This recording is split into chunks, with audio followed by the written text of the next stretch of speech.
Welcome to the Ultimate Sports Podcast. Today's guest is somebody that is a senior NHL writer at Sideline Sports Report to talk about the Stanley Cup Final and other random sports topics because he knows more than just hockey. Stephen Lieberman, how are you today? Hey Madison, I'm doing good. How are you? I'm good. So last night was Game 4 of the Stanley Cup Final. The Blues come out 4-2 winners. It was a great game. That last goal was an empty netter. And what are your thoughts on the series so far? Well, so far it seems like it's in every other game type of series. The Bruins obviously are playing their style of hockey. The Blues are playing their style of hockey, but it's a war of attrition, and I think it's been really relatively an even series, except for maybe Game 3 where the Bruins really overwhelmed the Blues, and I think it's seemingly going to be a 7-game series in my opinion.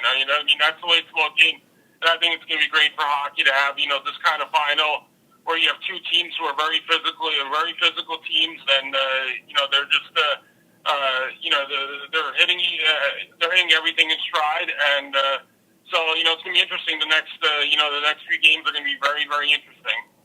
Yes, I totally agree with you there. I won't be surprised if we see Bruins in 6, Blues in 6, Bruins in 7, or Blues in 7. It feels like one of those series to me. And yes, I agree with you. With the exception of Game 3, this series has been very even. Who do you think is the MVP of this series so far? Just the series in general. Well, it's kind of tough to figure out. Charlie Coyle's been playing very well for Boston, but in the series, overall, I think obviously the MVP will be, the Bruins win. It's no doubt that Tuukka Rask is going to probably be the Conn Smythe winner. In terms of St. Louis, it's kind of tough to figure out. I think Tarasenko's sort of been the best player for St. Louis. I would give Ryan O'Reilly, a second nod, but that's seemingly where I think it's kind of headed that way. But like I said, look, it's going to be an interesting interesting next few games, and just buckle up. It's definitely going to be something interesting to watch.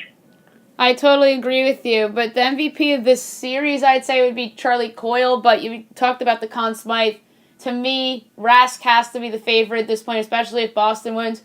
But if the Blues win, don't discount Jaden Schwartz. He's had a phenomenal postseason in my mind. What do you make of Jaden Schwartz's play? Yeah, he's been relatively good, and yesterday was very noticeable. Got a few good hits, made a few good plays in the offensive zone. There was that one. I was a little surprised that the Bruins scored shorthanded because I think they were stuck in their own net for like 4 minutes before they scored shorthanded. Eventually, I think Clifton or someone threw a penalty and took a penalty for Boston. But but I think Jaden Schwartz has been relatively noticeable, and he's played very well with Tarasenko. On the same line, so it's definitely.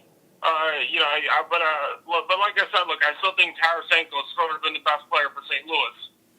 Oh, I totally agree with you. Tarasenko is the best player on that team, and I think he's the most underrated player in the whole league. He's a superstar in my mind, and I just don't think he gets the credit he deserves. So if the Blues win the Cup, they'll really put Tarasenko on the map to me in terms of like superstar players in the league. So you said you think this goes 7. Who do you think ultimately wins?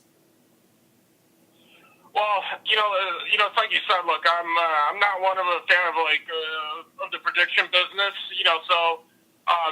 I just think that I don't see. Part of me just doesn't see the Bruins losing 2 straight games.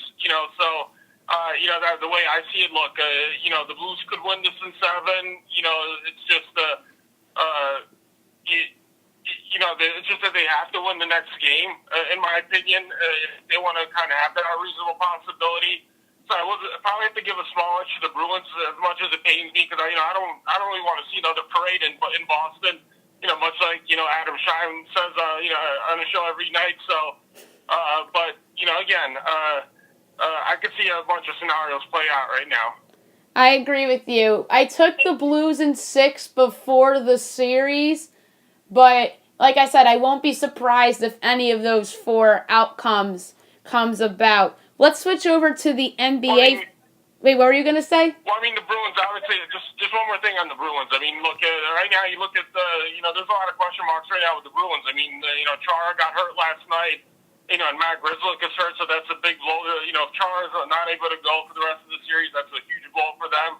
And, so I think, that's where the Blues have to take advantage. And, they have to, again, don't take the Bruins lightly because their defense is very underrated. They seemingly really they block a lot of shots, and they can, they certainly have played very well in these playoffs. So, the Blues got to take advantage of, if any of these Bruins defense are out for the rest of the series. Yeah, you're right. If Chara's out for the rest of the final, that is a huge blow for Boston. But I still think they can win without Chara. Like you said, their defense depth is wonderful. John Moore's on their third line, and he's better than a third line defenseman at sometimes. He could be like a second line defenseman. Well, yeah, I mean, John Moore has kind of, when he stepped in, has played pretty well. I mean, I'm not really a fan of his contract that he got there, but in Boston. But again, look, the Blues can they can take advantage of those people. So it's John Moore. When he was with the Devils, he was questionable defensively. He was stuck in his own end for a while, but he's a good skater. But the question is, like I said, look, the Blues. They're a very physical team. They have a good forecheck. They got to take advantage of these opportunities.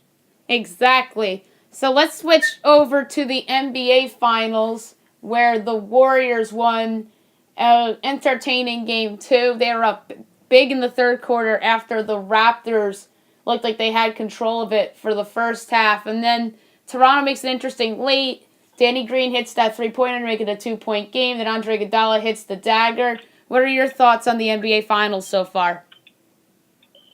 Well, I haven't really been keeping a very close eye on it. Just in general, I haven't really been home to really, see it. But look, I'm not surprised. This is, these are two great teams. The Warriors. Obviously they have the championship pedigree, and the Raptors gotta, they gotta overcome that. They gotta overcome the Warriors' experience, their toughness. I think, look, the game, like I said, I think Game 2 was a must-win for Toronto, and, they didn't get it done. Now it's going to be much more difficult for them, and, that's the way I just see the series playing out. That's going to be very interesting, and Klay Thompson has that injury lingering, that calf injury, and there's some talk that, Durant has the calf injury. Thompson has an injury too, and there's talk that he might not even play in Game 3. I think that's a big loss for the Warriors, and that puts a lot of pressure on Toronto to go out and win Game 3 at a hostile Ruckus Oracle Arena. And obviously Durant has the calf injury. He's not playing in Game 3. Shams just reported that. So how do you think this ends up finishing? I think Golden State in 6. I totally agree. I think I still think it's going to be Golden State in 6. I mean, look, if Thompson just misses one game and Durant misses Game 3, I mean, you could see the Toronto winning Game 3. But look, if they all come back in Game 4, and that's but I think Looney's out for Golden State as well, so that could be somewhat of an injury that could really prove to be very costly. But look, I think it's. Like I said, look, I still think Warriors in 6 just because of the pedigree, just because of the experience, and just because I don't see, I just think they're the better team overall. And look, Toronto's been a good run for them. I think they're going to learn from this experience, and hopefully Kawhi stays in Toronto and is able to finally finish the business here. And now Mark Stein's reporting that the Warriors are targeting a Game 5 return for Kevin Durant. That would be monstrous, especially if it's 2-2 by then. I think that gives Golden State a significant advantage if he's back in Game 5, and is right, obviously. What do you make about that? Well, look, obviously Game 5 is going to be in Toronto, so, you never know. I was not really a huge fan of Kevin Durant traveling with the team, just so, puts a little bit of a could worsen the injury a little bit, especially with that far travel. But, it's just, look, like I said, if I think the Warriors, not only huge for the Warriors, if Kevin Durant plays in Game 5, that could be a whole lot of difference. He might even be a decoy, which will open up, if Clay comes back and, it's going to open up Curry. It's going to open up Klay Thompson. It's going to open up Draymond Green a little bit. So, I just think that's going to be the case for the Warriors. And that's why I think the Warriors are going to win the series. I agree with you, and I do think Klay Thompson plays in Game 3, although I don't feel super about that. So let's switch over to baseball. Dallas Keuchel and Craig Kimbrell, now that the draft round 1 is finally over, are free to sign. Which teams could use Keuchel and Kimbrell the most, respectively? Well, I think, I was reading kind of Twitter today, and, so not being a huge baseball guy right now as I really am, so... obviously, it looks like it's going to be the Braves and the Yankees. Probably the Braves could get Kimbrell and Keuchel. And the Yankees maybe they're only sort of interested in Keuchel. So I just think those are the two teams that'll be sort of up for those services. Maybe there's an outside chance Kimbrell comes back to Boston. Just because their bullpen is sort of imploding right now. So. Maybe the San Diego Padres, bring back Kimbrell. So, we'll see. But like I said, look, it's that's sort of what Twitter has today, and we'll see what happens. And I'm not the Yankees. I think could use Keuchel just because of a small insurance, just in case Severino doesn't pitch this season. So that's the way I see it for that scenario. I agree with you, but I think Keuchel ends up on a National League team. Either the Brewers, the Braves, or the Padres. I think the Padres are the best fit, but I think the Braves are the team that can use him the most. Or the Brewers too, but the Braves can use a veteran like Keuchel to help out their staff. And to me, if the Yankees were to sign Keuchel, to me that's a sign that they're worried about Luis Severino to me. I agree with you. And Michael Kay just said that on his show as well. And in terms of Kimbrell, I think that Boston is in play for him. Atlanta's another good one because he obviously used to pitch there. I think the Brewers are in play for Craig Kimbrell because they can use some bullpen help. And to me, Kimbrell's more wide open than Keuchel in terms of interest because there's more teams that can use Kimbrell out of their bullpen than Keuchel in their respective rotations. And to me, I think Kimbrell goes to Philadelphia because I think they can use some experience in terms of a closer. What do you make of that fit in Philly for Kimbrell? I think it's going to be a good fit, but I'm surprised the one team I'm not hearing in this scenario, and that's the Washington Nationals. I mean, they have one of the worst bullpens in the league. I would think they could use a guy like Kimbrell, and to kind of right the ship a little bit. So I really hope the Washington Nationals get in on Kimbrell. That's kind of my opinion. Yeah, the Nats are an interesting one too. If they really are serious about getting back into this National League East race, then they should go out and sign Craig Kimbrell. That's a good call. I didn't even think of that because they're so far back in the standings. Let's talk about the Yankees really quick. How surprised are you that they've survived and thrived without Aaron Judge, Didi Gregorius, and Giancarlo Stanton? Oh, and Luis Severino, too. Can't forget about him. Well, I mean, look, this is why you gotta love sports. I mean, there's all, sometimes you just have guys you can plug from the minors, and they just call up, and they're gonna play well, and but like I said, look, I'm, the person I gotta give the most credit to is Aaron Boone. Obviously he's had a very tough first year as a manager, made some questionable decisions, but so far this season he's sort of been. He's made a lot of right calls, so that's the way I see it for the Yankees. I'm not totally shocked, but you got to give credit to Aaron Boone. Absolutely, Boone has really done a great job this year, getting a lot out of guys like Giovanni Urshela and Domingo Germán before Germán struggled in his last couple starts. Meanwhile, in Queens, it's a mess, and Mickey Callaway is somebody that's on the hot seat. I think him and Dave Martinez are the two managers on the hottest seats, but the Mets have obviously, there's that Cespedes story that came out, and then Noah Syndergaard's been inconsistent this year. Jacob deGrom hasn't had as good of a year as he did last year. It's just a mess in Queens right now. How long do you think Callaway lasts with the Mets? Well, look, I've always said this right now. The Mets are going to live and die by the Wilpons, and they're going to. It's not. I think the Wilpons obviously run the show, and when they think that's the right time to let go of Mickey Callaway, they'll make that decision. So I'm not look. There's no sort of timetable with the Mets. It could be the second, or it could be in a few years. So, it's just it's nothing's really surprising with the organization. They're a mess. The way they handle injuries. They're just a mismanaged mess when it comes to the big picture. That's very true. And I find the Mets, I'm a seller at the deadline if this continues to spiral, because that kid Jared Kelenic that they traded in the Cano deal, it looks like a superstar, and now they have egg on their face for trading that young kid away. And then Robinson Cano hasn't been as good as they thought. Their pitching has regressed. I really think they should be a seller and sort of reboot, but I just don't know if they'll actually do that or not. Who do you think is the World Series favorite right now? Is it Houston or LA?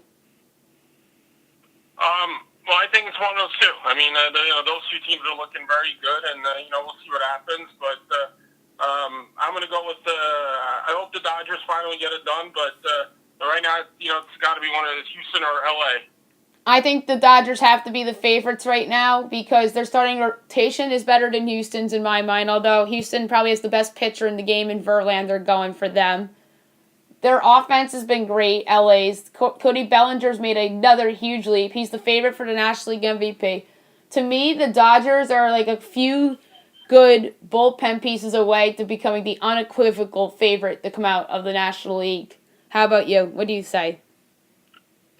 Well, I mean, if the Dodgers can jump in and grab a Dallas Keuchel and obviously grab Craig Kimbrell, and that's gonna be huge. If they look, I'm surprised the Dodgers aren't in on Craig Kimbrell because they can use someone like him. I don't love the fit there because to me that's something that they would not do in my mind. I don't think they're desperate enough to overpay Craig Kimbrell. I think they're gonna improve their pen via the trade market. That's how I see the Dodgers doing business when it comes to improving their pen.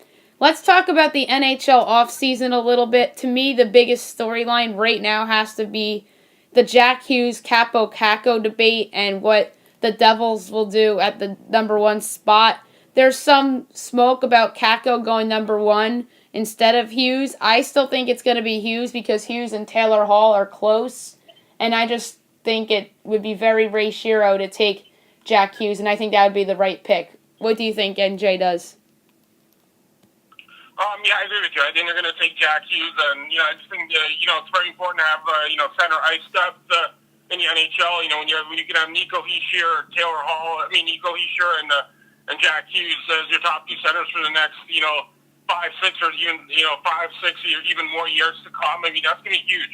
And Kako's going to be a great player. I think he's going to have the better first season than Hughes, just because I think he's more NHL ready. But obviously, I think Hughes is going to play in the NHL next year. But look, I just think for the nature of his position, I think the center ice position is very, very crucial.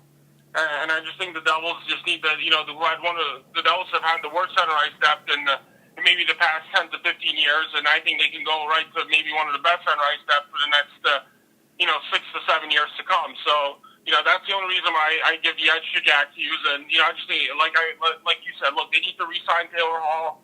And obviously he's close to Hughes. And, I think if they pick Hughes, you're going to make Taylor Hall happy. And, obviously the Devils want to make Hall happy and keep him long-term in Jersey. I agree with you there. And I think Hughes would be the pick there, too. And obviously the Rangers would take Capo Caco at number 2. There was a rumor out there the other day floated out by Bob McKenzie, who is the Woj of hockey. He reported that Pittsburgh and Minnesota were talking a Phil Kessel, Jason Zucker deal. I really don't love that deal. What about you?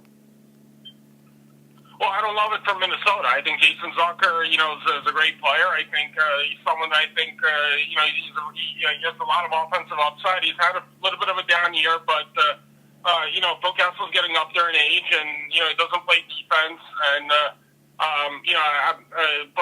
again, I would like that trade from Pittsburgh perspective. They can get rid of Jack Johnson, who was a terrible contract, and they can get rid of Phil Kessel. Obviously, has a bad relationship with who sort of kind of soured with the Penguins management and coaching staff a little bit.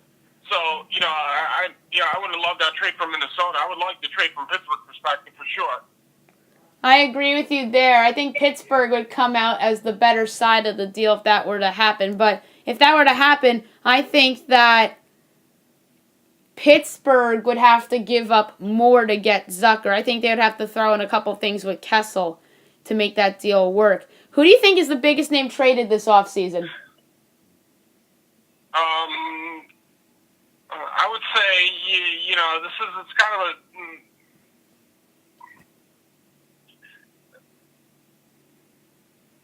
I know it's a tough question. It's a very tough question, but for now, I mean, look, if Taylor Hall doesn't, again, I say this with the mindset. Look, I think he's eventually going to sign an extension with the Devils, but if Taylor Hall goes to the Devils and says, you know what, I'm just not comfortable signing at the moment, Ray Shero might say, you know what, maybe it's best for you to find another home for you just because we don't want to lose you for nothing. So, that could be a possibility. Sean Couturier could be a possibility. Maybe Nolan Patrick could be a possibility. So, we'll see what happens. If I had to make a pick for the biggest name traded, that's a tough call. I'm tempted to say Evgeny Malkin, but I don't even know that Pittsburgh would do it. So if I had to make a pick for the biggest name traded, like I said, that's a really tough call. Maybe if the Blues hadn't gone on this run, I would have made a case for Vladimir Tarasenko, but I obviously won't do that. Chris Kreider's interesting. I don't think the Rangers would deal him because I think them making the jump to number 2 changes everything in terms of their offseason, and I think they want to try to win now a little bit, so I don't think they'll trade Chris Kreider. So, to me, although I don't think it'll necessarily happen per se, but I think that tempting guess would be Evgeny Malkin. I really do. Well, I wouldn't be surprised if we see PK Subban. That's another possibility. Nashville seems to be, maybe dangling him there, so maybe it's PK Subban again. So, but we'll see. PK Subban's another interesting one. I didn't even think about that. I've heard his name floated out there a lot. Maybe if Columbus doesn't re-sign anybody, maybe one of their guys that are currently under team control, maybe not Pierre-Luc Dubois because he's young. I think they want to build around him. But somebody like Cam Atkinson I could see available via trade. So let me go with Cam Atkinson. That's a good one. Yeah, I mean, that's, we'll see what Columbus does. I don't think Columbus would want to, really want to trade anybody. I mean, but, they're going to probably need some first-round picks, so maybe they will join the trade market. Yeah, that's an interesting call. I'm going to go with Atkinson. That's going to be my choice instead of Malkin. Although Malkin's an enticing pick to make because there's a lot of weird rumors out there. But I'm going to go with Cam Atkinson because I just don't think that Panarin or Bobrovsky go back there. Maybe Matt Duchene does, but maybe they try to sniff out Cam Atkinson to see if they can get something for him. And I just mentioned Artemi Panarin. I think he is one of the biggest free agents out there. Obviously, Erik Karlsson's out there as well.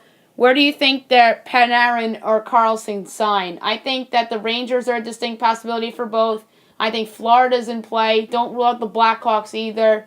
And another team I think I wouldn't really rule out is maybe if they don't win the finals, I wouldn't even rule out the Bruins. Who do you think's in play for these guys? Well, I mean, I agree with you. I mean, I think the Rangers are going to be in on both Panarin and Karlsson. But right now, Karlsson is I've read Twitter just now, and there's a report that he could be open to a return to Ottawa. But I doubt that's going to happen. And so we'll see what happens. But I would say Karlsson to Tampa, maybe. If they can clear out some cap space there. Panarin, I think just to Florida. I think the Quentin-Rowe fit is just too much to overcome there. Yeah, I agree with you. I think Panarin goes to Florida, and I don't think the Rangers are as interested as they would have been in Panarin if they didn't make that jump to number 2. I think, like I said before, I think them jumping to number 2 changes a lot of what they think about the offseason, and I wouldn't be disappointed if the Rangers passed on Artemi Panarin because of the presence, or the possible potential presence of Kaapo Kakko, assuming that's who they select. And last but not least, the NBA offseason I think is even more enticing. You talked about Kawhi Leonard and chances that he would stay in Toronto. I don't think he's staying. I think he goes to the Clippers. How about you? Yeah, I think if he leaves, I think he goes to the Clippers. So maybe an outside chance he goes to the Lakers. But look, I agree with you. I think if he leaves, he's going to the Clippers. I agree with you there. Kyrie Irving's interesting. I thought Knicks for the longest time, but I think the Knicks have watched him in the postseason, and they have a smarter front office. I think people aren't giving Steve Mills and Scott Perry the credit that they deserve. Although I wasn't a fan of the Porzingis trade, I'll keep that in mind. But I just don't think that Kyrie is really what in their plans per se. I think they're more focused on Durant. Maybe they're more focused on Anthony Davis. We'll get to Davis in a second, but I think Kyrie could end up in Brooklyn. How about you? Mark and Rick Bucher reported that it could be down in the Brooklyn and or LA or the LA Lakers for Kyrie. So, I think Brooklyn would be a smart choice for him. I think Kenny Atkinson would be a great coach for him. Sean Marks is a very good GM, so I think Brooklyn could be a very good fit for them. Yes, I think Kyrie would fit a little better in Brooklyn than with the Knicks. And I think Kyrie just wants to be the best player on his own team. And that's the case against him coming to the Knicks, who I think are all in on Kevin Durant. And I think they'll sign Durant, but I don't think it's a lock as many people in the media thinks. I think that there's a chance that if Toronto wins the finals, Kawhi stays with the Raptors and then Durant could end up going to the Clippers. So that's something that cannot be ruled out at all.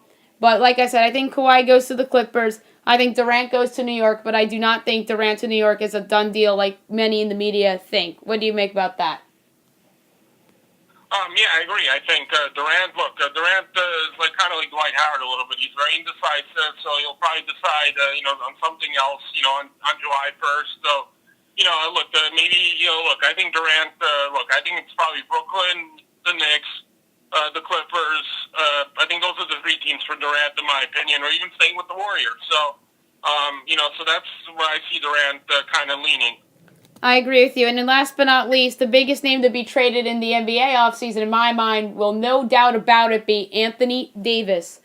I think that the Knicks, Lakers, Clippers are the three most likely destinations for Anthony Davis. I wouldn't rule out the Celtics. And heck, I wouldn't even rule out the Miami Heat if they package the 13th pick with a couple other assets, maybe Justice Winslow, to try to go win now, because the Miami Heat really are a team, in my opinion, that nobody's talking about in terms of these big names. And Pat Riley's somebody that's a winner. He wants to win now. So I think that's an absolute dark horse for Anthony Davis. But to me, I do think that the best asset anybody can offer is the number 3 pick in the draft. And that's why I think that he will end up probably with Kevin Durant and be a New York Knick. What about you? I wouldn't rule anything out on Anthony Davis as well, but I think the Celtics. I'm going to stick to the Celtics just because I think they're going to have a great package. And look, they have to. I think Anthony Davis could be someone that puts the Celtics over the top. You're right about that, but to me, if Kyrie Irving stays there, I think it's more likely that Davis goes to Boston, because Anthony Davis won't do it alone. And to me, they would have to put Jason Tatum in that trade. And I don't know if the Celtics are willing to do that, because they really like Jason Tatum. And they have to package either him or Jaylen Brown in that deal. So I think that because of the possibility of Kyrie leaving, I don't think that Davis to Boston is as likely as it would have been a few months ago. Well, look, it's going to be tough for the Knicks. I mean, I wouldn't trade R.J. Barrett, for Anthony Davis. I think the Knicks should just go through the draft and, maybe at a later date sign some good stars because, like I said, I just think the Knicks, James Dolan's going to find a way to really mess this up. That's the way I see it. I mean, James Dolan hasn't really interfered in a long time, and I just think that's just the past narrative and people throwing that out. And I do think Durant's coming. I just want them to be good. And to me, all the pressure is on them to be good. And I really do think they're going to trade for Anthony Davis. And R.J. Barrett, as much as everybody loves him, he's not a sure thing. Anthony Davis is a sure thing when he's healthy. And I do think that he kind of faked his injury a little bit just like how Kawhi Leonard faked his injury last year. That's why, to me, if I'm the Knicks, I go all in on Anthony Davis and then sign Kevin Durant and you're a contender. And if they don't sign Kevin Durant, then build through the draft. Keep RJ, build around him and Mitch Robinson and Kevin Knox, and find the point guard because Frank Ntilikina, in my mind, is not the answer. Yeah, I agree. I mean, I definitely would agree. We'll see what happens with Anthony Davis, but, the Knicks are in a very good position. So, I'm excited for the offseason. I'm so excited for the offseason. I'm very excited for both the NHL and NBA offseasons. It was good to have you on today. I'll certainly have you on again in the summer so we can talk about all the fun moves, and maybe the baseball trade deadline will have come and gone by then. We could talk about those moves as well. So I hope you have a great day. All right. Thank you for having me, Madison.